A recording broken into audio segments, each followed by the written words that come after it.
같이 보겠습니다. 그때 주님께서 예레미야에게 이렇게 말씀하셨다. 나 만군의 주 이스라엘의 하나님이 말한다. 너는 유다 사람과 예루살렘의 주민에게 나가서 이렇게 말하여라. 너희는 교훈을 받아들일 수도 없고 나의 말에 순종할 수도 없느냐? 나 주의 말이다.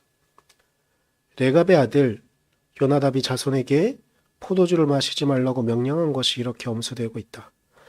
그 자손은 조상이 내린 명령에 순종해서 이날까지 전혀 포도주를 마시지 않는다. 그러나 너희들은 내가 직접 말하고 또 거듭하여 말했으나 내 말을 듣지 않았다. 나는 내 종 예언자들을 모두 너희에게 보내고 또 거듭하여 보내면서 권고하였다. 각자 자신의 악한 길에서 돌아서고 행실을 고치고 다른 신들을 섬기려고 쫓아다니지 말라고 하였다. 그래야만 내가 너희와 너희 조상에게 준 땅에서 너희가 살게 될 것이라고 하였다. 그러나 너희는 나에게 귀를 기울이지도 않았고 나의 말을 듣지도 않았다. 아멘.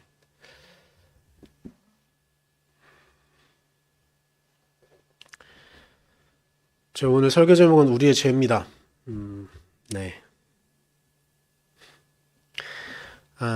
우리가 이 땅을 살아가는 존재이죠. 교회는 사회 안에 존재하는 존재인지 아니면 사회 밖에 동떨어져 있는 존재일까?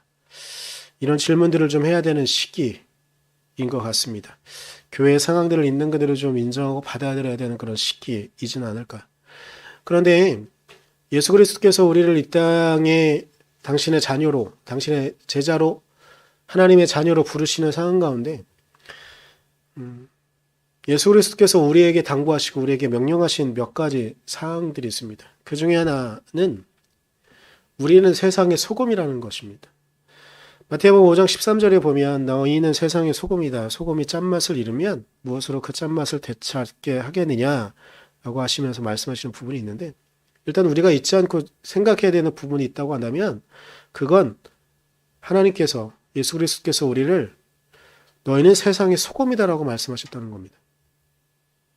우리가 이 땅을 살아가면서 소금의 역할을 감당해야 한다는 것이죠. 그런데 이 부분 13절 뒷부분에도 보면 예수님께서 이렇게 말씀하시죠. 짠맛을 잃은 소금은 아무데도 쓸데가 없으므로 바깥에 내버려서 사람들이 짓밟을 뿐이다라고 말씀하시는데, 지금 한국 교회의 상황들은 어떨까? 좀 많이 가슴을 치며 아파하게 하는 그런 내용들을, 우리 현상들을 우리가 좀 목격하게 되어집니다. 예수님께서 우리에게 말씀하시는 건 우리는 이 땅 가운데 소금의 역할을 감당해야 된다고 말씀하는 거거든요. 분명한 정체성과 분명한 가치를 갖고 있음을 드러나야 된다고 말씀하시는 거죠. 음식을 할 때 맛을 내는 그 역할을 하는 소금, 아주 중요한 역할. 그리고 우리 몸은 일정량의 염분을 섭취해야 되는 그런 몸이에요. 우리 몸에 염분을 전혀 받아들이지 못하면 우리의 몸은 병들고 죽을 수밖에 없는, 우리의 몸 자체가 그래요. 그런데 우리가 그 소금의 역할을 감당하지 않게 되면, 정말 중요한 그 역할을 감당하지 않게 되면 우리는 죽을 수밖에 없다고 말하는 것이죠. 예수님께서 왜 우리에게 소금의 역할을 감당하실까? 그리고 제가 이 부분을 다 뒷부분을 다 인용하지 않긴 않았는데, 뒷부분에 보면 5장의 좀 13절 이후도 좀 보면 너희는 또한 세상의 빛이라고 말씀하세요. 빛은 그 역할을 감당해야 된다고 말씀하시는 거거든요. 예수님이 계셨을 당시, 그리고 그 이후도, 그리고 지금도 여전히 이 땅 가운데는 어두움에, 그리고 공포에, 두려움에 처해 있는 사람들이 있다는 것입니다. 예수님은 우리를 이 땅 가운데 보내시면서 우리는 그 소금과 빛의 역할을 감당해야 된다고 말씀하시는 거거든요. 우리가 이 땅에 교회로 존재하면서 전도를 해야 되는 이유, 선교를 해야 되는 그 이유는 여전히 이 땅 가운데 소금이 필요한 존재들, 이 땅 가운데 빛이 필요한 존재들이 있기 때문이죠. 그런데 이 소금과 빛이라는 건 강압적으로 할 수는 없다라는 것이 교회 역사. 그리고 예수님께서도 당신께서 하나님 말씀에 패역한 사람들은 강하게 징벌하시고 그들은 탓하셨지만, 그들의 잘못을 드러내시고 그들을 징계하셨지만, 이 땅 가운데 빛이 없어서, 빛 가운데 있을 수 없어서, 그리고 소금이 없어서 힘들어하는 사람들에게 하나님의 사랑으로 그들에게 다가가셨거든요. 이 땅의 선교의 역사는 어떻게 되어지냐면, 대한민국의 역사도 마찬가지고 다른 나라에도 선교 역사를 보게 되면 강압적으로 선교를 한 남아메리카, 북아메리카는 큰 상처와 아픔을 남겨두었고 사람들을 생명을 빼앗는 그런 것이었습니다. 하지만 그 선교, 부끄러운 선교 역사 말고 다른 정말 의미 있고 힘 있는 선교의 역사를 보게 되면 선교사가 그 지역에 사랑을 안고 가서 자신의 온 생명과 온 정성을 다해서 그들을 안고 그들을 품는 것이 선교의 역사였습니다. 선교의 역사였었습니다. 한국에도 외국에 나가 계신 수없이 많은 선교사님들이 계십니다. 근데 물론 선교사님들이 모두 다 똑같다고 말할 수는 없겠지만 정말로 사랑을 품고 선교를 하고 계시는 분들이 계십니다. 한 지역에 그분이 가십니다. 그리고 힘없고 가난한 사람들을 위해서 자신의 온 생명과 온 정성을 다해서 자신의 생명을 바쳐가며 선교하고 계시는 선교사님들이 있습니다. 그런데 그렇게 할 때 뭐 돈을 그 사람들에게 준다고 그 사람들이, 그 지역에 있는 사람들이 그 선교사님의 마음을 인정하지 않아요. 긴 시간 동안 차근차근 사람들과 사귀어 가고 그들의 마음을 사는 과정들을 거치면서 정말 10년, 심지어는 20년 가까이 그 사람들과 사귀어 나가면서 한 명, 두 명 그리스도의 사랑을 소개하는 것이 선교사님들의 정성이고 마음들이었었습니다. 그런데 그 선교의 역사를 위협하는 이 땅 대한민국의 한 선교 단체들이 있었습니다. 말로는 선교단체라고 하지만 정말 부끄러운 인터콥이라는 단체가 있습니다. 인터콥이라는 단체는 공격적인 선교를 한다고 핑계대고 있습니다. 근데 공격적인 선교를 한다고 하면서 이 사람들이 하는 게 뭐냐면 그 지역에 가서 그 지역에 있는 모든 현지인들이 마귀 사탄이에요. 붓다 앞에, 불상 앞에 절하는 모든 사람들이 마군이에요. 마귀예요. 마귀니까 그 사람들은 징벌해야 돼요. 선언만 하고 옵니다. 그런데 이 사람들이 단기 선교라는 이름으로 단기 선교인지 여행인지 알 수 없는 2주 혹은 길게는 한 달 동안 그 지역을 다니면서 사람들의 감정을 다 들춰내요. 근데 나쁜 감정만 거기다 두고 오는 거죠. 그러면 짧게는 몇 년, 길게는 수십 년 동안 그곳에 있는 사람들의 마음을 하나하나 돌리면서 아, 정말 하나님을 믿는 사람들은 저렇게 사람들 사랑하는 거구나 했던 모든 사람들의 마음을 한 번에 돌려버리죠. 똑같이 하나님의 이름을 갖고 이야기하는데 우리를 쓰레기로 보내? 우리를 마귀로 보내? 이러면서 선교사님들이 몇 년 동안, 정말 수십 년 동안 그들의 마음을 하나하나 안았던 것들을 일순간 날려버리는 것이 실제로 선교사님들의 선교 현장에서 일어나고 있는 일들입니다. 근데 그렇게 선교 여행이든 단기 선교든 여행이든 이렇게 가는 사람들의 심정적인 의도, 물론 다 그런 것은 아니겠지만 어떤 사람들이 휘둘리면서 그런 것도 있겠지만 그런 심정은 있는 것은 아닐까? 나는 당신들보다 우월하다. 나는 하나님을 믿고 예수 그리스도로부터 구원받았으니까 너는 구원받지 못했잖아. 너희들은 죄인이잖아. 나는 예수 그리스도의 십자가의 은혜로 의인이 되었어. 우리는 결코 의인이 될 수 없는데, 의인이라고 불려진 것일 뿐인데. 그러면서 선교지에 나가서 단기 선교라는 이름으로 나가서 그들을 보면 그들은 일방적으로 우리가 수혜해 주는 사람들인 것이죠. 나는 이미 구원을 가졌거든요.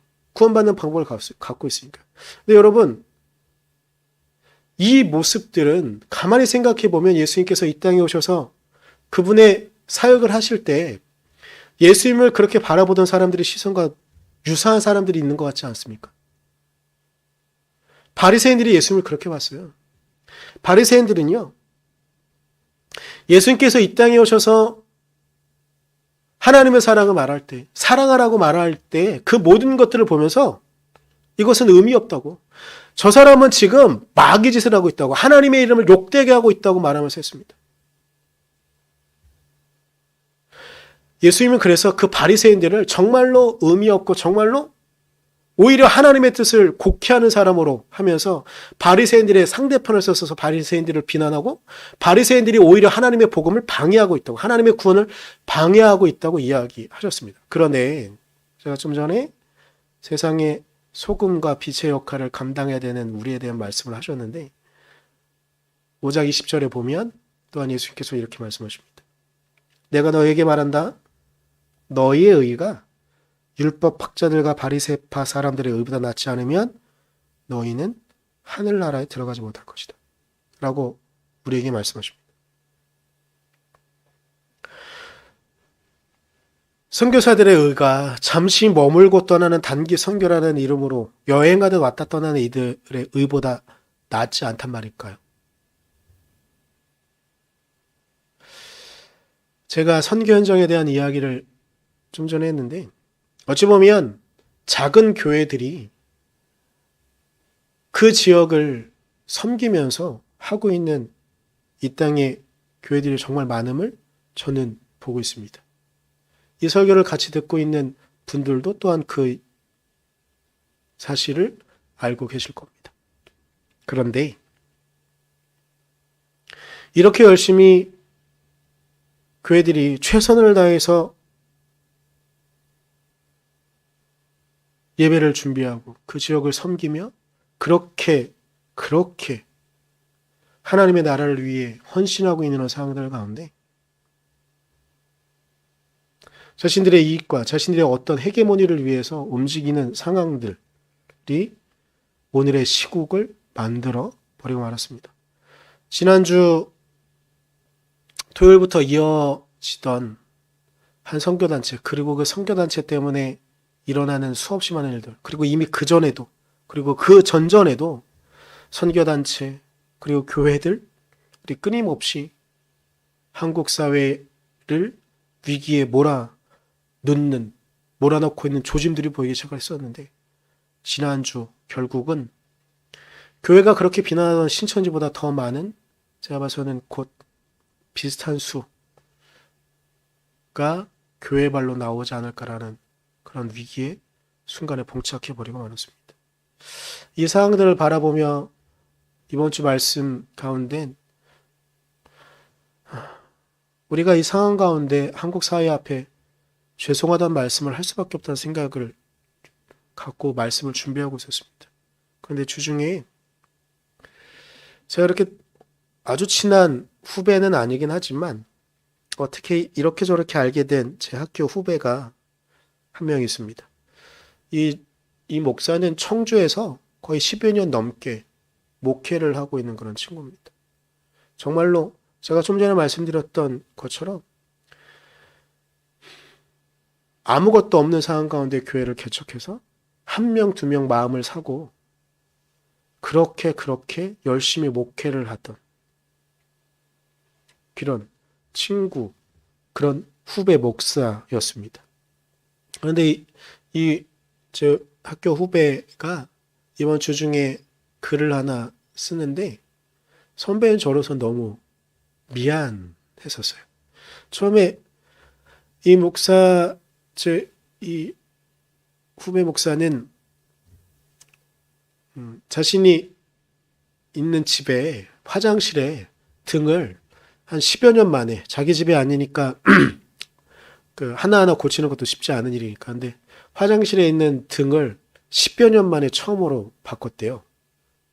근데 그 전까지는 어두웠었는데 밝아지는 걸 보면서 화장실 하나하나 구석구석 더 보이는 게 묵상이 되어져서 그걸 쓰려고 글을 처음에 쓰기 시작을 했는데, 시국이다 보니 그건 뒷전으로 가고, 이 상황 가운데 교회의 잘못들, 교회의 모습들이 너무 가슴 아프고 하다는 글을 쓰는 거예요. 그러면서 이 교회의 잘못, 우리의 잘못이라고 이야기하는 걸 보면서 이건 어찌 보면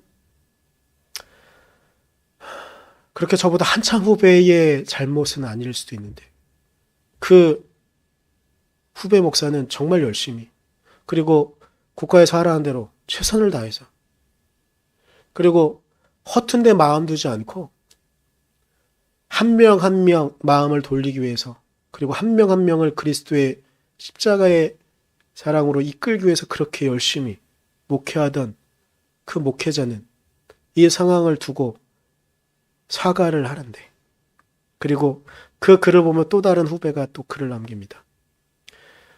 이 부분에서 제 마음이 너무 아팠는데 신학생 때 신학생은 최소 일주일에 한 번 학교에서 예배를 드려야 됩니다. 근데 선배 목사님들 중에 한 분이 오셔서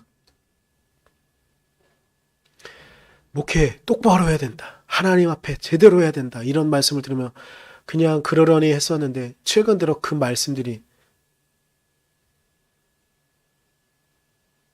떠오르면서 우리가 최소 저보다 10년 넘게 밑에 후배들이 우리가 잘못했기 때문이라고 하는 걸 보면서 좀 너무 미안했습니다. 물론 제가 교단에 한국교회에 어떤 영향력을 갖고 있지는 못합니다. 제가 그걸 핑계 삼고 있었던 것 같습니다. 그래서 이 상황들 가운데 교회는 잘하고 있다. 물론 제 주변에 정말 많은 교회들이 제대로 정말 열심히 잘하고 있어요. 근데 심정적으로 계속 엇나가는 분들이 있거든요. 근데 저는 그분들을 설득하려고 하지 않았습니다. 그냥 나만 잘하고 있으면 되지라는 생각만 하고 있었던 것 같습니다. 그러다 보니까 그렇게 수수방관하던 사이에 저보다 한참 밑에 후배들이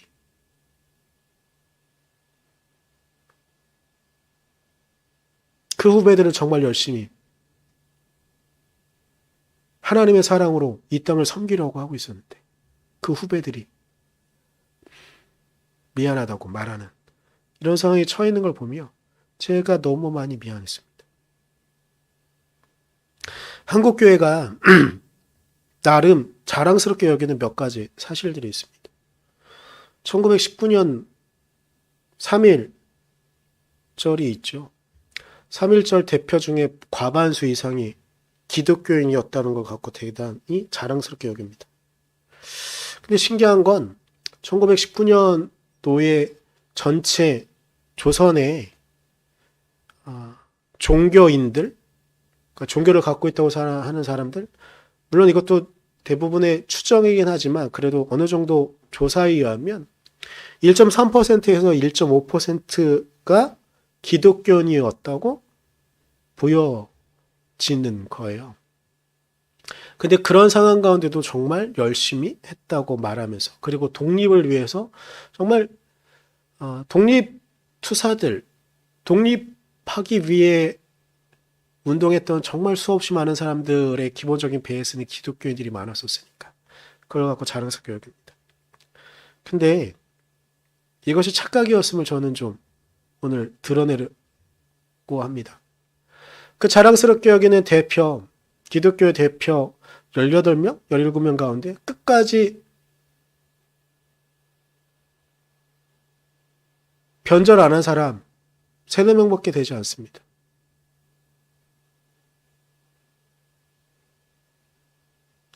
또 한국교회를 정말 아프고 힘들게 만든 게 일제 마렵의 신사참배거든요. 그런데 일단 교단적으로는요. 신사참배에 반대하며 교회 문을 닫아버린 교단은 제가 속해 있는 감리교도 아니고요. 한국에서 제일 많은 교회 수를 자랑하는 장로교도 아닙니다. 일단은 감리교는 먼저 신사참배가 강요가 들어오자마자 1, 2년도 못 버티고요. 회의를 통해서 그것은 우리가 예배드리는 거는 랑 상관이 없는 거니까 우리는 예배 시간에 신사참배를 한다고. 예배 시간에 신사참배하는 시간을 둡니다. 장로교도 얼마 지나지 않아서 그렇게 합니다. 교단 중엔 유일하게 신사참배에 반대하고 교회 문을 닫아버린 교회는 침례교 하나밖에 없습니다. 그리고 우리는 신사참배의 역사적인 순간을 이야기하면 주기철 목사님, 손용환 목사님들에 대한 이야기를 합니다. 그런데 있는 그대로 이야기하면 그분들만 신사참배를 반대하며 목숨을 바쳤거나 옥에 갇혔던 분. 신사참배를 끝까지 반대하며 저항한 목사님들은 전체 목사님들 중에 1%도 안 됩니다. 근데 그걸 왜 자랑스럽게 여깁니까?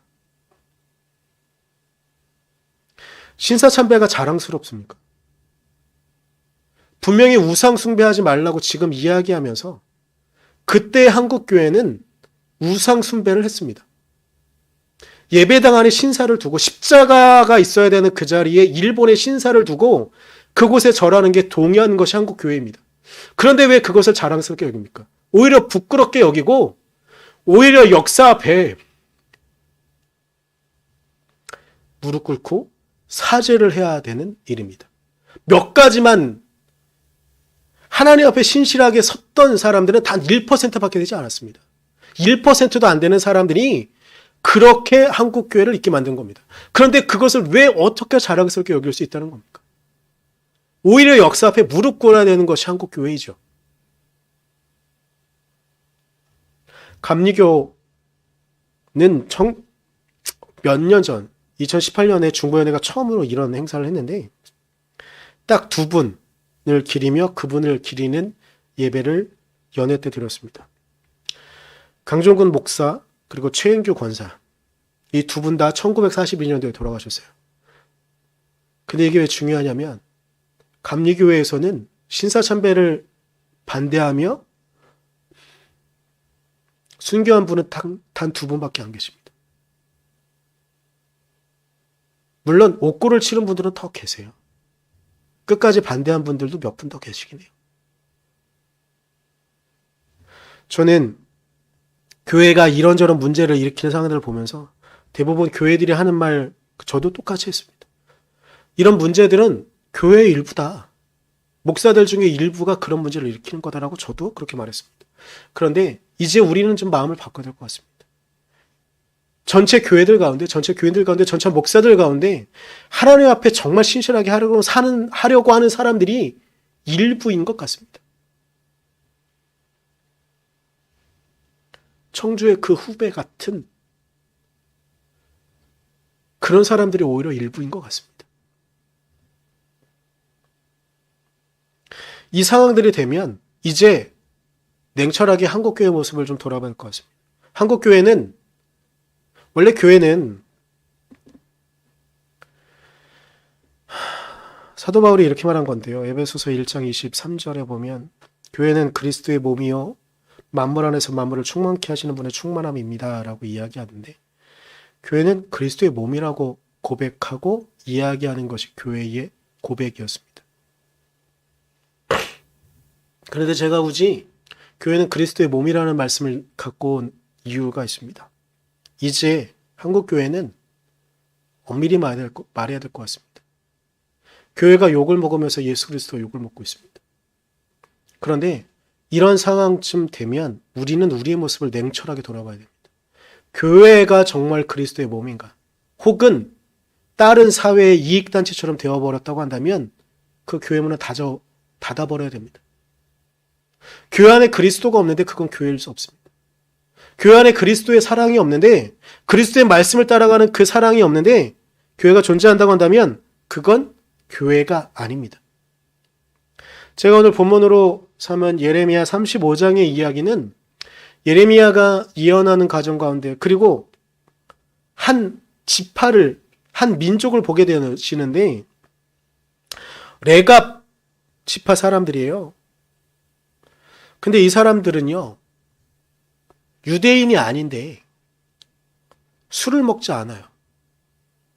왜 그런지 제가 일부러 12절부터 15절까지만 해와서 이렇게 이 상황들을 보며 이 상황은 이거예요. 35장 전체 이야기를 하면 어느 날 하나님께서 예레미야에게 환상을 보여주시면서 레갑 지파 사람들을 찾아가게 만드세요. 그래서 찾아갔더니 이 사람들이 술을 먹지 않아요. 유대인이 아닌데 율법으로 금하고 있는 왜 안 먹지? 물어봤더니 아주 예전에 조상 가운데 요나답이라는 사람이 있었는데 그 사람이 조상 가운데 한 분이 우리는 술이 우리에게 전혀 유익이 되지 않으니까 먹지 말자. 먹지 말아라 하니까 그 후대 사람들이 하나님의 말씀도 아니고 그냥 아주 예전에 누군지도 모르겠을 그 조상 중에 한 명이 우리는 이제 술을 먹지 않아야겠다 하니까 이 레갑 지파 사람들은 술을 먹지 않는 거예요.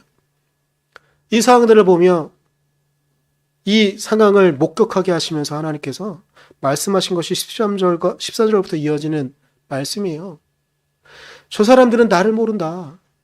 내가 그들에게 말한 것도 아니다. 그런데 그저 조상 중에 한 명이 하지 말라고 말했던 것을 그들은 그렇게 지키고 있는데 왜 내가 직접 말해준 말을 왜 너희들은 지키지 않고 있느냐. 그러면서 15절에 이렇게 말씀하는 거죠. 각자 자신의 악한 길에서 돌아서고 행실을 고치고 이제 정말로 한국교회는 우리의 이익을 위해서 교회 교인 수만 늘리고 그 교인 수의 멤버십을 확보하기 위해서 어떻게든지 현장 예배를 강요하는 저희 교회도 지금 온라인 예배를 드리기 시작한 지 온라인 예배로만 예배를 드리고 시작하면서 저희 교회도 교인 수가 엄청나게 줄었죠. 아니 거의 다 확실하게 있다고 할 수가 없어요. 하지만 그럼에도 불구하고 지금 우리 사회를 유지하고 지탱하기 위해서 필요하기에 온라인 예배를 드리고 있습니다. 온라인 예배가 현장 예배로 전환되어지는 시기가 언제 올지 모르겠지만 그때가 돼서 우리 교인들이 다 돌아올지 솔직히 자신 없고 장담할 수 없습니다. 그럼에도 불구하고 이 전체 사회를 위해서 우리는 그렇게 하고 있습니다. 그런데 현장 예배를 어떻게든지 유지하려고 하는 대부분의 교회들은 그런 욕심이죠. 어떻게든지 교회는 남겨야 되고.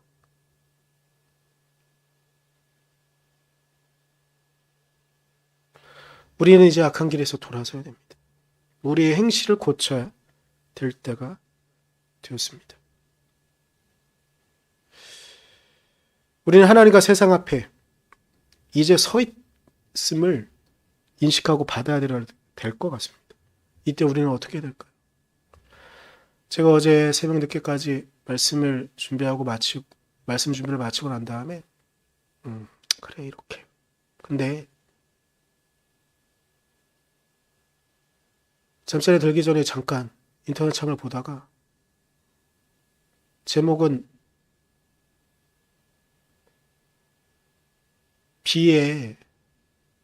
비가 오는 걸 새끼새들이 막고 있는 걸 어미새가 자신의 날개로 가려주고 있는 제목이 그거였어요. 그래서 한번 클릭해봤어요.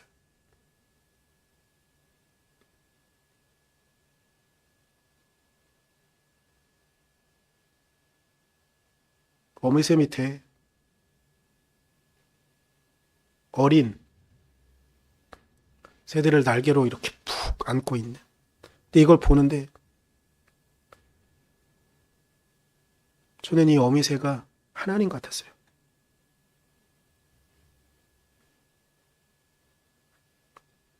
시편 36편 9절에 하나님 주님의 한결같은 사랑이 어찌 그리 값집니까? 사람들이 주님의 날개 그늘 아래로 피하여 숨습니다라고.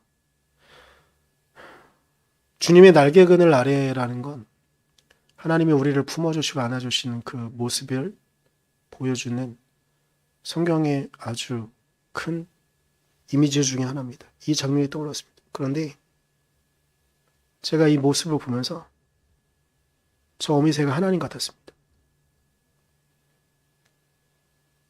저 어미새는 완전히 기력을 잃었습니다. 저 상태로 절대 날아갈 수 없습니다.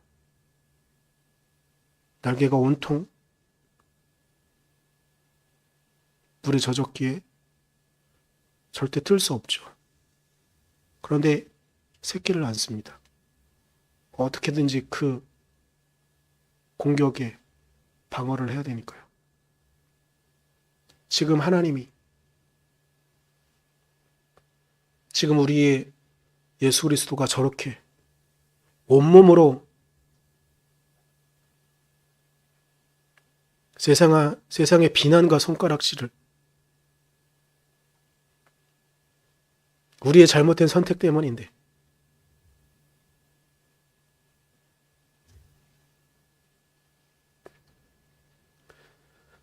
예수 그리스도가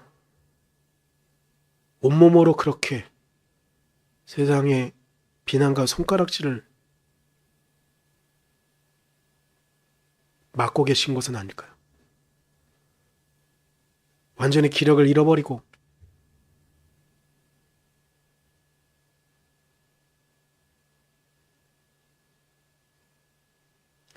저 상태면 자신을 공격할 수 있는 다른 맹수나 공격자가 오면 무참하게 자신의 생명을 빼앗길 수밖에 없는 그 상황 가운데도 새끼를 지키기 위해, 아니 우리를 지키기 위해 예수 그리스도가 저렇게 우리 대신에 비난과 손가락질을 받고 있는 것은 아닐까요?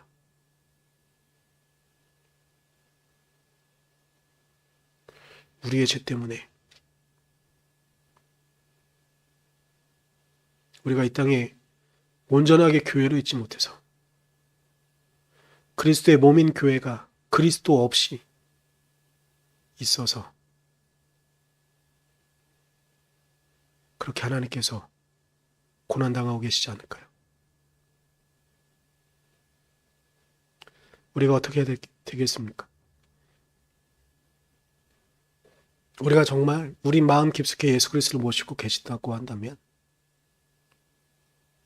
우리가 어떻게 해야 되겠습니까? 싸움을 벌일 것이 아니라 이 땅 가운데 힘겹고 어려운 시간들을 보내고 있는 이 땅의 사람들을 위해 우리가 먼저 희생하며 헌신할 수 있는 우리가 되어지기를 간절히, 정말 간절히 기도합니다. 우리 시간 같이 기도할 때 우리의 모습은 어땠는가 좀 돌아봤으면 좋겠습니다. 우리가 어떻게 하나님 앞에 있어야 할까 돌아봤으면 좋겠습니다. 우리가 그 마음을 갖고 우리 잠깐 같이 기도하도록 하겠습니다. 기도하겠습니다.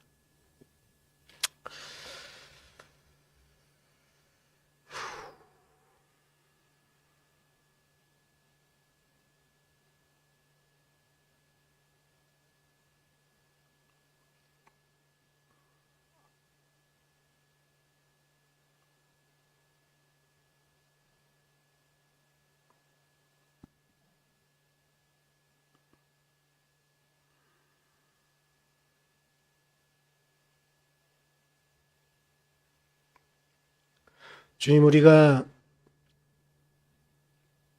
당신의 백성으로 당신의 자녀로 이 땅을 살아갈 때에 당신의 말씀 앞에 진실하게 하십시오.